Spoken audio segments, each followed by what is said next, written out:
At their most recent meeting held in Rome, members of the global coalition to defeat Daesh vowed to renew international efforts to combat the terror organization. And at that meeting, US Secretary of State Antony Blinken raised a thorny issue, calling on all countries, including the 78 member countries of the coalition, to repatriate their citizens arrested overseas for joining Daesh.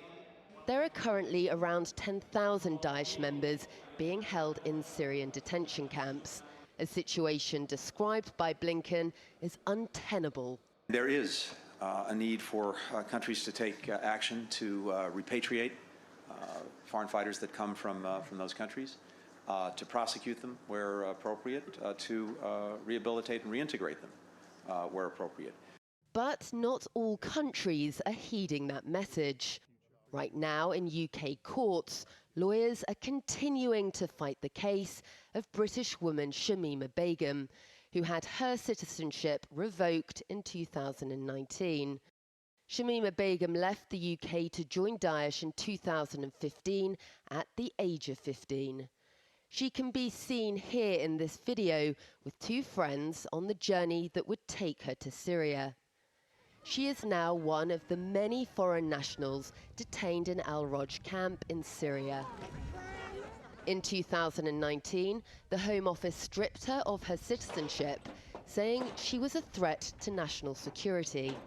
The idea that a 15-year-old who is now 20 remains a threat that is insurmountable by the UK government, the fifth biggest economy in the world, is frankly laughable. The Home Office stripped 139 people of their British citizenship between 2016 and 2018. They haven't yet made public the figures for the years since then, which include Shamima Begum. Begum's family's lawyer says he thinks she has been unfairly singled out among the large number of Brits who left to travel to Syria. There was different accounts between 800 and 1,200 British citizens went to Syria, some to fight. Before Shamima's issue, we know for a fact, the Home Office has accepted this, that 400 of those people had returned already. Now, some of those people, it was also accepted, were not a 0% risk to the UK. Some of them were male fighters, and they were allowed to return, without too much problem. The fact that Shamima Begum's situation got media attention really was the driving force behind why her citizenship was stripped.